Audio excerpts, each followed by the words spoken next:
የሉቃስ ወንጌል ምዕራፍ 7 ከቁጥር 36 ጀምሮ አንድ ታሪክ እናያለን። አንድ ፈሪሳዊ ጌታ ኢየሱስ ክርስቶስን በቤቱ ማዕድ ጋበዘው። ኢየሱስ ክርስቶስን የፈሪሳውን ግብዣ ተቀበለው በቤቱ ተገኘ።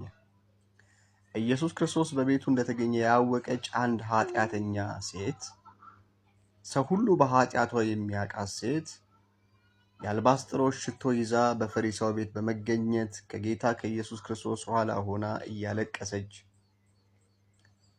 በእንባዋ እግሩን እያጠበች በፀጉሯም እያበሰች ሽቶም ትቀባው ነበር በትልቅ ልብ ስብራት።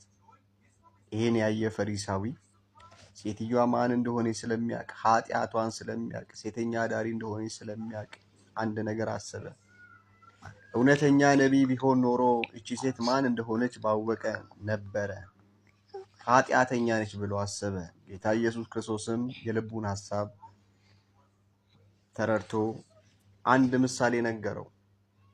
እንደዚህ አለው፣ አንድ አበዳሪ ሁለት ተበዳሪዎች ነበሩት። ለአንደኛው 500 ዲናር ለአንደኛው ደግሞ 50 ዲናር አበደረ።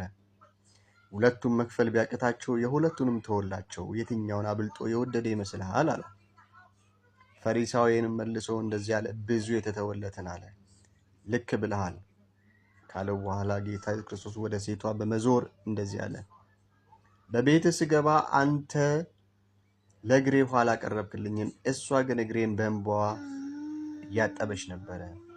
አንተ ራሴን የወይራ ዘይት አልቀባኝም፣ እሷ ግን ሽቶ ቀብታኛለች። አንተ እግሬን አልሳምከኝም፣ እሷ ግን እግሬን እየሳመች ነበረ። ስለዚህ ብዙ የተተወለት ብዙ ይወዳል ብሎ ጌታ ኢየሱስ ክርስቶስ መለሰለት።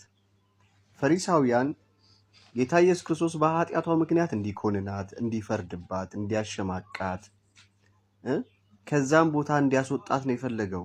ኢየሱስ ክርስቶስ ግን የመጣበት ዓላማውና አጀንዳው ኃጢአተኞችን ወደ ራሱ ሊጠራ፣ ከኃጢአታቸው ሸክም ነፃ ለማውጣት ነው። ከኃጢአት ስርዓት ነፃ ለማውጣት ነው። ከጨለማ ነፃ ለማውጣት ነው። ወደ እግዚአብሔር መንግስት ለመክተት ነው ኢየሱስ ክርስቶስ የመጣበት ዓላማ። ሰዎችን ከጨለማ ወደ ብርሃን ለመጥራት ነው ጌታ ኢየሱስ ክርስቶስ የመጣው።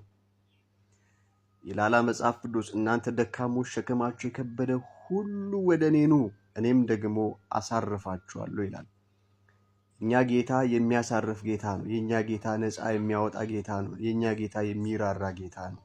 የኛ ጌታ የሚፈርድብን የሚኮንንን ሳይሆን የኛ ጌታ የሚራራልን፣ ደግሞ በድካማችን የሚያዝን፣ ሰዎችን ከድካም ነፃ የሚያወጣ ጌታ ነው።